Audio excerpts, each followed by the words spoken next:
귀한 은혜의 찬양 감사합니다.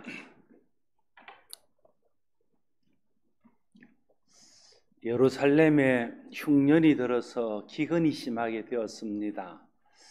그러자 예루살렘 교회도 큰 어려움을 겪게 되고, 이 소식을 전해드린 바울과 또 바울이 개척한 이방 교회들이 예루살렘을 위해서 헌금을 하기로 마음을 작정합니다. 특별히 바울이 3차 선교 여행을 2차 선교 여행을 갔던 그 마게도냐와 아가야 지방에 있는 교회가 그 일에 힘을 썼는데, 먼저 마게도냐에 있던 빌립보 교회나 또 데살로니가 교회나 베레아 교회가 구제 헌금을 해서 예루살렘 교회에 보냈습니다. 오늘 본문은 바울이 마게도냐 교회가 구제 헌금을 보낸 것을 고린도 교회에 알리면서 고린도 교회를 중심으로 아가야 지방에서도 구제 헌금을 보낼 것을 독려하는 그런 말씀입니다. 오늘 본문에 먼저 10절과 11절은 이렇게 기록하고 있습니다. 이 일에 관하여 나의 뜻을 알리노니 이 일은 너희에게 유익함이라. 너희가 1년 전에 행하기를 먼저 시작했을 뿐 아니라 원하기도 하였은즉 이제는 하던 일을 성취할지니 마음에 원하던 것과 같이 완성하되 있는 대로 하라 말하고 있습니다. 먼저 바울은 이 일이 너희에게 유익하다라고 말하고 있습니다. 물론 이 일은 구제 헌금에 동참하는 일입니다. 다른 사람을 도와주는 일은 나는 일방적으로 손해를 보고 고통만 당하고 상대방만 유익을 얻는 일이 아닙니다. 다른 사람을 도와주는 일은 도움을 받는 사람에게도 유익한 일이지만 도와주는 사람에게도 참 유익하고 좋은 일입니다. 여러 면에서 유익하지만 오늘 본문을 중심으로 말씀을 좀 드리자면, 내가 다른 사람이 어려울 때 도와줄 수 있어서 도와주면 그 사람이 내가 어려울 때 똑같이 도와줄 수 있다는 거예요. 그래서 서로 어려움을 돌아보고 어려울 때마다 서로 도와서 그 어려움을 함께 이겨내고 그 어려움 중에서도 함께 힘을 얻을 수 있는 것이죠. 그게 다른 사람을 도울 때 얻는 유익입니다. 뿐만 아니라 우리가 다른 사람을 도와서 홀령 내가 어려워진다 할지라도 하나님이 다른 사람을 도와서 어려워진 것을 보충하여 주심으로 우리가 하나님 보충하는 것으로 풍성해지는 그런 유익을 누리기 때문에 다른 사람을 돕는 일은 내게도 유익한 일이라 오늘 바울이 말하고 있는 것입니다. 어려운 형제가 있을 때에 그 어려운 형제를 생각하는 사람이 성경이 말하는 형제 사랑을 실천하는 사람입니다. 내가 도울 힘이 있을 때 어려운 형제를 도와주는 것이, 그것이 하나님의 사랑을 실천하는 것입니다. 어려운 사람을 돕는 것은 하나님 앞에 저축하는 것입니다. 성경에 가난한 자들에게 구워주는 것은 하나님께 구워주는 것이라 하지 않습니까?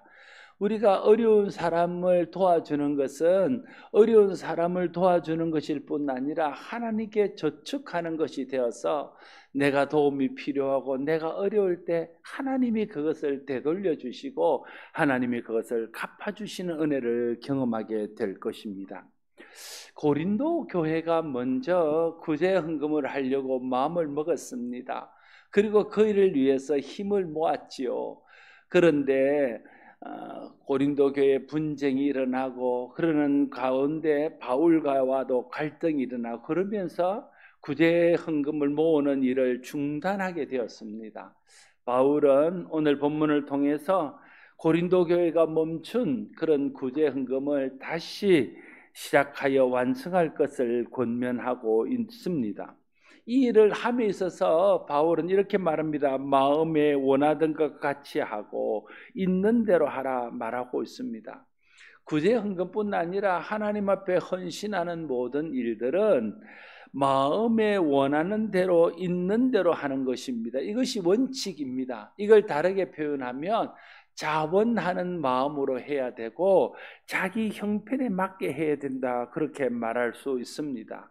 하나님 주시는 은혜를 따라 자원하는 마음으로 자기 형편에 맞게 할 때에 주는 사람도 받는 사람도 유익하게 되고 하나님께도 영광이 되는 것들을 경험하게 될 것입니다.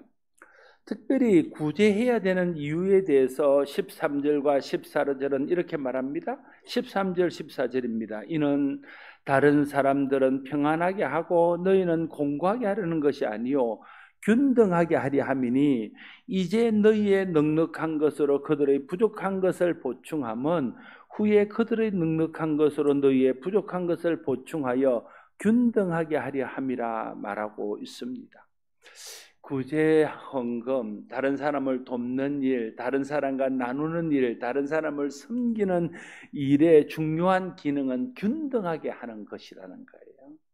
바울은 구제헌금을 함으로 구제헌금을 받는 사람만 좋아지고 구제헌금을 하는 사람들은 힘들게 하려고 하는 것이 아니라고 말하고, 구제헌금을 하는 사람과 구제헌금을 받는 사람들이 균등하게 하려 하는 것이다 말하고 있습니다. 특별히 바울이 말하는 바는 지금은 너희가 예루살렘 교회를 도울 수 있는 형편이 되어서 도움으로써 균등하게 되지만 또 너희들이 어려울 때 또 다른 교회와 또 다른 형제가 너희를 도우면 또 그 일을 통해서도 균등하게 된다, 그걸 말하고, 만약 다른 사람이 너희가 어려울 때 도울 수 없으면 하나님께서 너희를 도와서 균등하게 해주실 것이다, 그걸 말하고 있는 것입니다.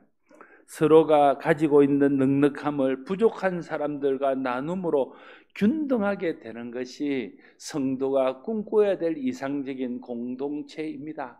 교회는 자기에 있는 것을 없는 사람과 나누어서 그 사람과 균등하게 되어서 하나님 주신 은혜를 함께 누리며 함께 행복해지는 공동체입니다. 그 대표적인 예가 사도행전 2장에 나오는 성령 충만을 받고 은혜가 충만했던 예루살렘 교회가 보여주는 모습입니다. 예루살렘 교회가 성령 충만을 받습니다. 사도들을 통해서 가르침을 받고 은혜를 깊이 경험합니다. 예수 그리스도의 십자가의 은혜, 하나님의 사랑이 얼마나 큰지를 알게 됩니다.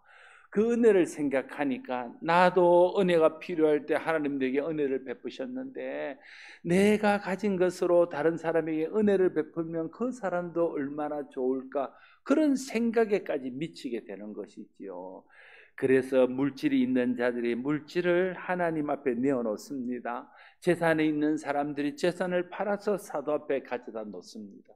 그래서 사도가 그것을 가지고 각자의 필요를 따라 필요한 사람들에게 나누어 줌으로 모든 사람들이 균등하게 다 행복하고 균등하게 어려움에서 벗어나서 하나님의 은혜를 누리게 됩니다. 그게 초대 성령 충만, 은혜 충만했던 예루살렘 교회의 모습입니다. 우리가 꿈꿔야 되는 모습도 바로 그런 모습이지요. 우리가 왜 예루살렘 초대 교회를 이상적인 교회로 삼고 우리가 그 교회를 본받고자 합니까? 그런 이상적인 공동체를 이루어서 함께 천국을 이루게 하기 위해서 그런 것이고, 우리를 통해서 그 하나님의 은혜가 이웃과 형제들에게 나눠져서 하나님 나라가 확장되어 함께 하나님 나라를 누리게 하기 위해서 우리가 초대 예루살렘 교회를 꿈꾸고 초대 예루살렘 교회를 사모하는 것입니다.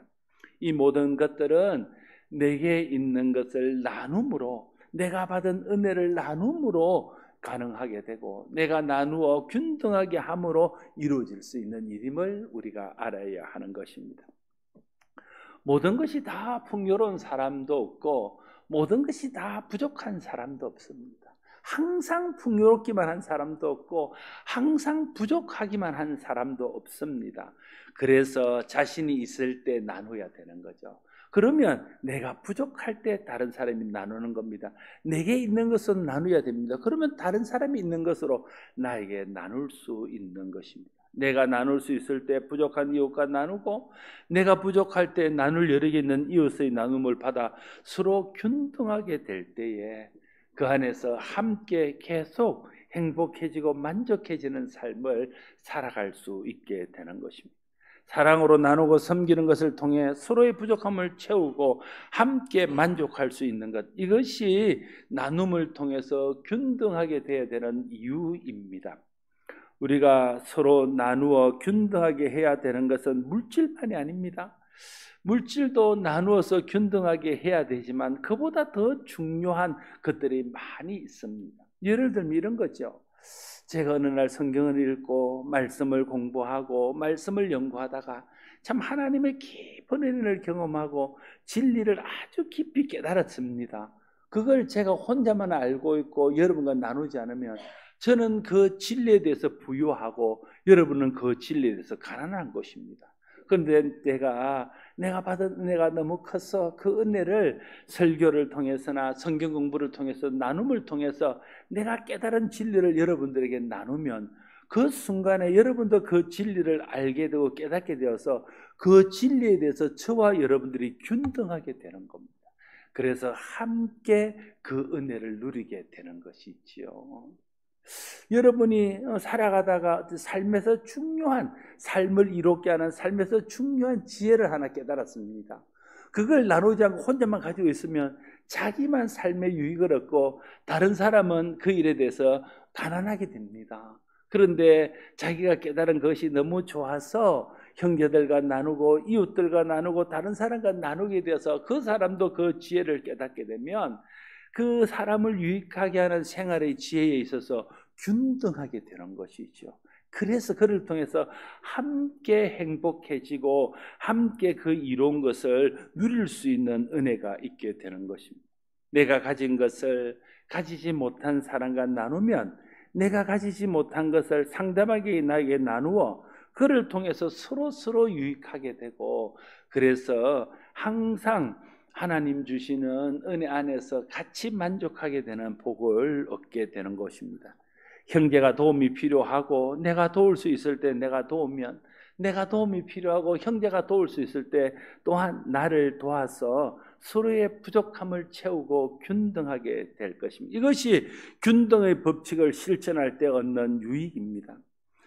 내가 나눌 힘이 있는데도 나누지 않으면, 내가 도움이 필요할 때 다른 나눌 수 힘이 있는 형제도 내게 나누지 않는다는 것을 알아야 됩니다. 내가 나눌 힘이 있을 때에 내가 힘써 나눠야 내게 도움이 필요할 때 다른 형제도 나에게 힘써 나누어서 균등하게 되고 함께 그것을 누리는 은혜가 있게 될 것입니다. 여러분 생각해 보세요. 우리에게 있는 것이 있고 상대방이 있는 것이 있습니다. 내가 풍족한 것이고 상대방이 풍족한 것이 있습니다. 근데 이걸 서로 나누지 않아요. 그러면 내가 가지고 있는 것은 내가 누려서 만족하지만, 그러나 내게 없는 것 때문에 언제나 나는 뭔가 부족한 상태에 있는 거예요. 상대방도 똑같죠. 그러나 내게 있는 것을 상대방과 나누고 상대방이 있는 내게 나누어서 서로의 부족한 것을 채워서 균등하게 되면 그 나눔을 통해서 두 사람이 다 만족하게 되는 은혜가 있게 되는 것이지요. 그리스도 예수의 복음을 듣고 복음을 알게 된 우리가 복음을 알지 못하는 사람에게 복음을 전해야 되는 이유도 거기에 있습니다. 우리는 그리스도의 복음을 알아서 복음을 통해 주시는 하나님의 구원의 은혜를 누리며 삽니다. 그러나 복음을 알지 못하는 사람은 그 일에 대해서 가난하고 부족한 사람이지요. 근데 우리가 복음을 그 사람과 나누어서 그 사람이 복음의 비밀을 깨닫고 복음으로 인해서 누리는 은혜를 그 사람과 우리가 함께 누리고 예수 믿는 일과 복음을 아는 일에 우리와 그들이 하나가 되면 우리가 받은 구원도 그들도 받게 되고 그들과 우리가 복음의 균등을 이루는 것입니다. 그래서 함께 복음의 은혜를 누리게 되는 것이죠. 내가 받은 하나님의 사랑이 있습니다. 그러나 아직 그 사랑을 알지 못하는 사람도 있습니다. 그때 내가 받은 하나님의 사랑을 나누어서 그 하나님의 사랑을 의심하고 하나님의 사랑을 모르는 사람이 하나님의 사랑을 알고 하나님의 사랑 때문에 행복해진다면 하나님을 사랑을 아는 일에 균등하게 되어서 함께 그 하나님의 사랑을 누리게 되는 것입니다. 나눔과 섬김은 균등하게 하기 위한 것입니다.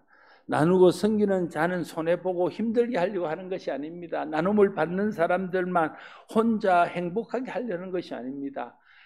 언제나 나눔의 위치에 있는 사람도 없고 언제나 나눔을 받는 위치에 있는 사람도 없습니다. 서로 나누고 서로 섬김을 받는 것이지요. 그래서 서로 균등하게 돼서 늘 함께 행복해지자는 것이 균등하게 하는 것의 원인입니다. 형제가 힘든데도 나만 힘들지 않다고 진짜 행복할 수 있을까요? 이웃이 고통 속에 있는데 나만 편안하다고 정말 행복할 수 있을까요? 나의 섬김을 통해 형제가 힘을 얻어 함께 행복할 때 그때 진짜 행복한 것 아닙니까? 고통 속에 있는 이웃을 내가 힘써 도와서 그 고통에서 이웃이 벗어나서 행복해질 때 그때 함께 행복해지는 것 아닙니까? 균등할 때 진짜 행복한 거예요. 여러분, 좋은 나라, 좀 덜 좋은 나라에 어떻게 구별할까요? 제가 이제 몇몇 나라를 가봤는데 많이 나라를 가보지 않고요. 정말 살기 좋은 나라, 모두가 같이 행복한 나라는 빈부의 격차가 적은 나라예요. 다 이런 부탄 같은 나라는 다 조금 낮지만 그러나 다 거의 거기서 평등하게 살아요. 유럽 같은 나라는 잘 살지만 거의 그 수준에서 같이 살아요. 근데 방글라데시, 또 아프리카에 있는 소말리아, 동남아에 있는 이런 나라들은 부정과 부패 이런 것들이 심하고 그러면서 가진 자와 가지지 못한 차이가 너무 큰 거예요. 가진 자는 마음껏 누리고 가지지 자는 그러면 그 사람들이 함께 행복할까요? 그 나라는 함께 불행한 나라가 되는 거예요. 진짜 좋은 나라, 행복한 나라는요, 너무 가진 자도 없고 너무 없는 자, 너무 가진 자가 좀 나누고 없는 자가 그것을 같이 받아서 함께 균등을 이루게 될 때 그때 진짜 행복한 나라고, 그런 균등이 잘 이루어지는 나라가 진짜 선진국이고 좋은 나라이지요. 우리나라가 그렇게 못돼도 우리 교회가 그렇게 돼야 돼요. 교회가 그 하나님 나라의 이상을 이루어 가야 되는 것이죠. 하나님 나라는 어떤 사람만 행복하고 어떤 사람 불행한 것이 아니에요. 여러분, 천국에 갔는데요, 목사들은 다 행복하고 성도들은 다 안 행복하거나 성도들은 다 상을 받고 목사는 상을 못 받는다면 그러면 그게 진짜 천국일까요? 누구인가는 천국이지만 누구인가는 천국이 아닌데 다 같이 함께 행복을 누릴 때 그때 천국입니다. 교회가 천국이 되려면, 또 우리 사회가 천국이 되려면 가진 자들은 가진 것을 자기만 누리고 가지지 못한 자들은 가지지 못해서 불행함, 그건 진짜 천국이 아닌 것이죠. 가진 자들이 나누고 가지지 못한 자들이 감사하고, 그래서 균등하게 될 때 그때 진정한 천국이 이루어지는 교회, 천국이 이루어지는 그런 사회가 될 수 있는 것입니다. 나눔과 섬김은 균등하게 하기 위한 것입니다. 나누고 섬기는 자를 손해보게 하고 힘들게 하려는 것이 아닙니다. 나누고 섬김으로 함께 행복해지고자 하는 것이 나눔과 섬김의 이유입니다. 기독교는 십자가의 종교입니다. 예수 그리스도의 십자가를 통해서 하나님의 사랑을 우리에게 보이시고, 그 하나님의 사랑에 힘입고 그 하나님의 은혜에 힘입어 우리가 구원받고 하나님 자녀가 되어서 죄에서 벗어나 영원한 생명을 누릴 수 있게 된 것이 기독교입니다. 그래서 십자가는 하나님의 사랑을 우리에게 보여주신 하나님 사랑의 증거입니다. 로마서 5장 8절 말씀에 우리가 아직 죄인 되었을 때에 그리스도께서 우리를 위하여 죽으심으로 하나님께서 우리에 대한 자기의 사랑을 확증하셨느니라 말하고 있습니다. 십자가는 하나님의 사랑을 확인하는 장소입니다. 우리가 하나님 사랑에 의심할 때 십자가를 바라보면 하나님이 나를 어떻게 사랑하시고 얼마나 사랑하시는지를 알 수 있습니다. 하나님의 사랑이 어떤 사랑인지가 잘 모를 때, 하나님 사랑을 의심될 때 십자가를 바라보면 하나님의 사랑이 어떤 사랑인지를 알 수 있게 됩니다. 십자가의 정신은 무엇입니까? 십자가의 정신은 자기를 죽여 다른 사람을 살리고 자기를 죽여 다른 사람을 이롭게 하는 것입니다. 하나님께서 하나님의 독생자를 우리에게 내어주어 십자가에 달리게 하셨습니다. 예수님께서는 하나님의 뜻에 순종하여 자기를 십자가에 내어주어 십자가에서 죽으셨습니다. 그래서 하나님과 예수님은 불행하게 되었고 우리만 행복해졌습니까? 우리도 그 하나님의 십자가 은혜로 구원받고 하나님 자녀가 되고 하나님의 은혜를 이 세상에서와 영원토록 누리고 하나님 나라를 기업으로 받는 복을 누리지만 우리에게 그 복을 주신 하나님도 행복하시고 그리스도도 그로 인해서 영광을 받으시는 겁니다. 골로새서 1장 20절 말씀에 보면 그의 십자가의 피로 화평을 이루사 만물 곧 땅에 있는 것들이나 하늘에 있는 것들이 그로 말미암아 자기와 화목하게 되기를 기뻐하심이라 말씀하고 있습니다.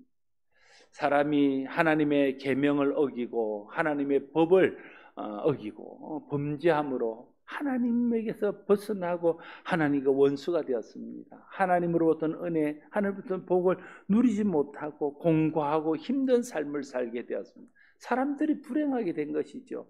근데 여러분, 사람들이 불행한데 하나님은 좋았을까요? 사람들이 고통스러운데 하나님은 행복했을까요? 그랬다면 하나님이 이 땅에 예수 그리스도를 보내지도 않았을 것입니다. 그랬다면 하나님께서 굳이 우리를 구원하시기 위해서 그 많은 수고를 하지 않았을 것입니다. 그런데 하나님 마음도 행복하지 못한 거예요. 여러분, 제가 하나님 사랑에서 이야기할 때 부모 이야기를 많이 합니다. 왜냐하면 하나님 사랑과 가장 닮은 것은 부모이기 때문에 그렇습니다. 아니, 내가 잘 돼 있고 자식이 잘못되어 있으면 거기에서 행복한 부모가 있을까요? 아무도 행복하지 않잖아요. 그래서 예수님을 십자가에 내어주고 우리를 건져내시고 우리가 행복해질 때 그때 비로소 하나님도 행복하고 하나님과 우리가 교제하고 원수되었던 우리의 관계가 회복되어서 자녀와 아버지의 관계가 되었을 때 우리도 행복하지만 하나님도 행복하고 그 일의 중보자 되신 그리스도도 더 영화롭게 되었다는 거예요. 내가 희생하고 내가 힘들지만 그를 통해서 우리 자녀들이 행복하게 될 때, 우리 자녀들이 좋게 될 때에 그것은 우리에게는 희생이 아니잖아요. 그 자녀가 행복한 것 때문에 내가 수고했던 것은 온데간데였고 그 가운데 내가 더 행복한, 자녀의 행복하게 하는 것보다 내가 부모된 내가 더 행복한 것들을 우리가 경험하잖아요. 십자가는요, 자기가 희생하여 다른 사람을 살리는 것처럼 보이지만 실제로는 십자가는 자기와 다른 사람이 함께 행복해지는 길을 가는 것임을 알아야 됩니다. 예수님께서 우리에게 말씀하시기를 자기 몫의 십자가를 지고 나를 따르라 하셨습니다. 이 말은 이제 너희가 예수 믿고 하나님 은혜를 받았으니 이제 너희가 힘들어라 이런 말일까요? 그렇지 않습니다. 우리가 하나님의 은혜를 아는 사람, 십자가의 은혜로 내가 행복해지고 하나님을 영화롭게 했다면 너희가 너희 몫의 십자가를 짐으로 다른 사람을 행복하게 하고 그를 통해서 하나님을 영화롭게 하고 너희도 진정한 만족과 행복 속에 살기를 원한다. 그게 예수님이 우리에게 말씀하시는 바입니다. 균등하기 위해서는 누군가가 십자가를 져야 됩니다. 그것이 물질이든 마음이든 사랑이든 은혜든 또 다른 것일지라도 자신이 혼자 누리던 것을 내어놓아 다른 사람과 함께 누리고 함께 나누게 될 때에 그 은혜, 그 사랑이 균등하게 되어서 함께 행복해지는 것들을 경험하게 되는 것입니다. 믿음이 없는 사람은요, 사람과 사람 사이에 일어나는 고일만 보는 거예요. 그래서 나누면 나는 손해보고 나눔을 받는 사람만 혼자 이익을 보는 것처럼 느껴져요. 그래서 나누지 못합니다. 그러나 믿음의 사람은 나누어서 함께 행복해지는 것이 행복이라는 것을 알 뿐 아니라 내가 나눔을 실천할 때 거기에 하나님의 역사가 일어나는 것을 믿기 때문에 그래서 믿음으로 나눌 수 있는 것입니다. 여러분, 우리가 나누면요 하나님이 채우셔요.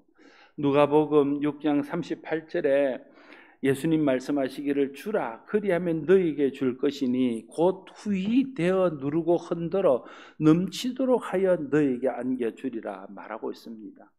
그런데 사람들은요 이 성경을 읽을 때 이렇게 읽습니다. 주라 그리하면 요건 빼버리고 너희에게 줄 것이니 곧 후히 되어 누르고 흔들어 넘치도록 하여 너희가 그 부분만 강조를 하는 거예요. 그러나 그 앞에 더 중요한 것은 주라가 있어요. 주라 그러면 내가 흔들어서 눌러서 넘치도록 주겠다 말씀합니다. 왜냐하면 주는 사람에게 하나님이 주시는 이유는 줄 줄 아는 사람에게 하나님 복을 주셔야 그 복을 나누어서 다 모든 사람이 하나님의 복을 누릴 수 있도록 하기 때문에 그렇습니다. 그래서 우리가 축복의 통로가 되는 것이 중요한 것이죠.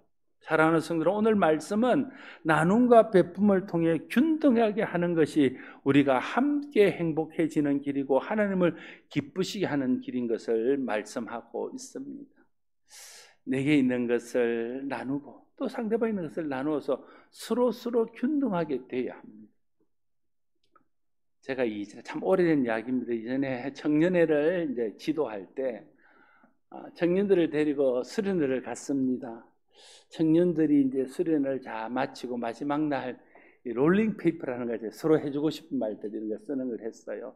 저도 이제 그걸 썼죠. 그래 쭉 나누는데 제게 쓴 글 중에 어느 한 분이, 내가 이인경 집사라고 말은 못해요. 근데 어느 한 분이 뭐라고 썼나 하면, 목사님이 제게 말씀으로 먹여주시니 저희는 목사님을 육으로 편안하게 먹이겠습니다. 뭐 이런 류의 이야기를 썼어요. 그 이야기를 들으면 목회가 이런 것이구나. 나는 성도들을 위해서 말씀을 준비하고 기도하고 하나님의 은혜 안에 머물러서 그 은혜를 나누어서 내가 받은 은혜, 내가 하는 지식, 영적인 지식들을 평준화하게 하고 성도들이 나를 섬겨서 또 성도들이 힘써 나를 섬겨줌으로 내가 육적으로 어렵지 않게 또 안심하고 목회할 수 있도록 서로의 것을 나누어서 이 균등하게 되는 것이 목회구나, 그런 생각을 하게 되었습니다.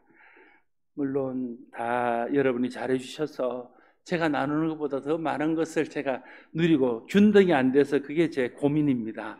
제가 더 잘하고 잘해서 정말 균등하게 하려고 해야 되는데 저는 넘치도록 받고 제가 부족하게 나누어서 너무 마음이 힘들 뿐입니다. 그러나 여러분, 우리가 다 그런 것이 있죠. 자기에게 주신 하나님의 특별한 은혜가 있고 하나님 자기에게 주신 특별한 복이 있습니다. 그것은 자기만을 위해서 쓰라고 준 것이 아니라 그것을 나누어서 형제가 함께 균등하게 되고 함께 행복하라고 하나님이 주시는 것임을 알아야 됩니다. 우리의 관심이 어디에 있어야 되겠습니까? 많은 사람들의 관심이 어떻게 하면 내 필요를 처음 받아서 내가 행복할까, 거기에 있습니다. 물론 그런 생각도 우리가 있어야 되겠지요. 그러나 여러분, 우리가 정말 은혜를 아는 사람이라면, 균등의 법칙을 아는 사람이라면 어떻게 하면 하나님 내게 주신 이 복을 다른 사람과 나누어서 함께 은혜를 누리고 함께 복을 누릴 수 있을까? 여기에 관심이 있어야 되는 것 아닙니까? 우리가 혼자 누리는 복에 대해서 관심을 갖기보다 함께 균등하게 돼서 함께 누리는 복에 관심이 있을 때 그때 교회가 교회다워지고 교회가 정말 세상에 거룩한 영향을 끼치고 많은 사람들에게 칭찬받는 그런 교회가 될 수 있을 줄로 믿습니다. 우리가 나눌 수 있을 때 나눠야 됩니다. 그래야 내가 나눌 수 없을 때 다른 사람이 내게 나눌 것입니다. 우리가 부족할 때 형제들이 베풀어 주시는 것을 베푸는 것으로 균등하게 되기를 원한다면 먼저 내가 있을 때 내게 있는 것이, 그것이 물질이든 영적인 어떤 것이든 사랑이든 또 내 다른 마음이든 그걸 먼저 나누는 우리가 되어야 할 것입니다. 우리가 나누고 베풀므로써 서로 균등하게 돼서 함께 행복하기를 바라고, 그 위에 하나님이 더해 주신 은혜가 부어짐으로 그 내가 나눈 것보다 더 풍성한 것을 함께 누리는 저와 여러분 모두가 될 수 있기를 바랍니다.